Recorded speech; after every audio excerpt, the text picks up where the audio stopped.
Good morning, traders. Today is Friday, the 28th of May, 2021. My name is Neville Hornsey, market analyst with YouTrading, and today I'll be talking about the yen. All right, before we get into the charts, I just want to take time to look at the sentiment indicator on the active trader platform.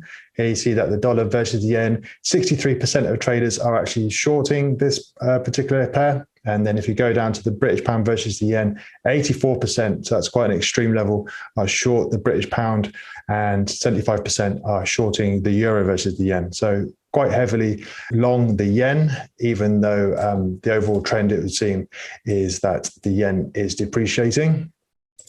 If we turn to the charts, here's a daily USD versus the yen, and I've marked up this little compression zone here. So this was like an area of balance after a significant impulsive move higher towards the 109 level. Then we had a little breakout and then came back down. So we expanded this range here. And now I'm looking for a trending move. So we've had a compression, an expansion, and I'm looking for a trending move. The price action itself was obviously a consolidation period. And I've sort of just put some trend lines underneath the extremes and on the top of these swing highs. And that sort of forms a bullish pennant, if you like. And yesterday's price action was a big breakout of that sort of consolidation pattern.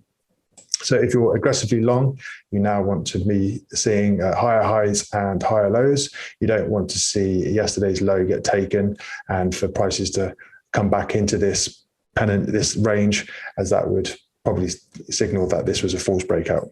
However, for those that are more cautious in their trading, a good idea would be to wait for a return to this breakout level around the 109.20s probably, and then for that retest to then lead to a continuation to the upside.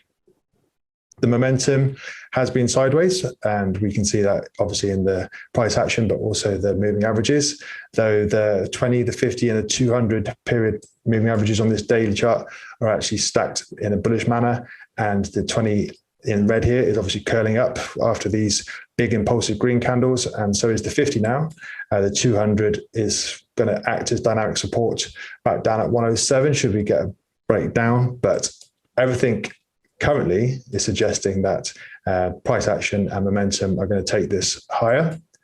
I've marked up two levels here, 110 spot 50 and 110 the big figure, as these are going to have a lot of volume today. It's the end of the month, it's Friday, and there's options expiries.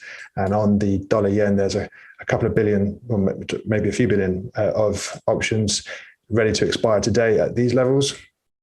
So come the end of the New York session, there might be some volatility around here. They're not necessarily, where price will end up, but you can expect some sort of volatility as we get closer to those options expiries.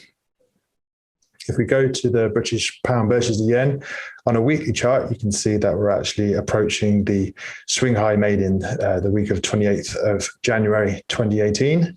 And that was resistance formed when we approached this balance area here from 2016. So, there might actually still be sellers from these prices still present.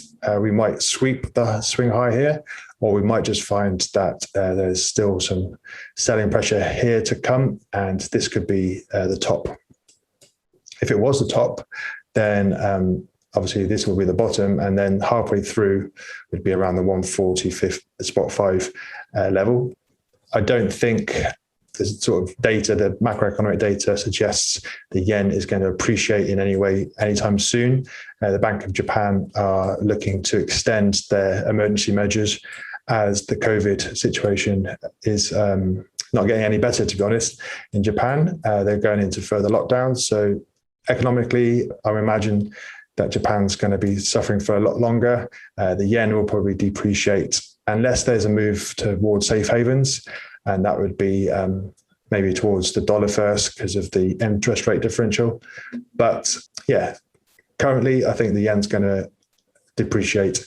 And if we can get through this sort of balance period from 2016, then this British pound versus the yen should accelerate a lot higher up towards the 175 in the sort of not too distant future. Looking at the euro versus the yen, again, the traders on this platform are bearish this pair, but I've for a few weeks now, I've been talking about this euro yen, how we broke out of this big consolidation pattern. And this trend is gathering pace now.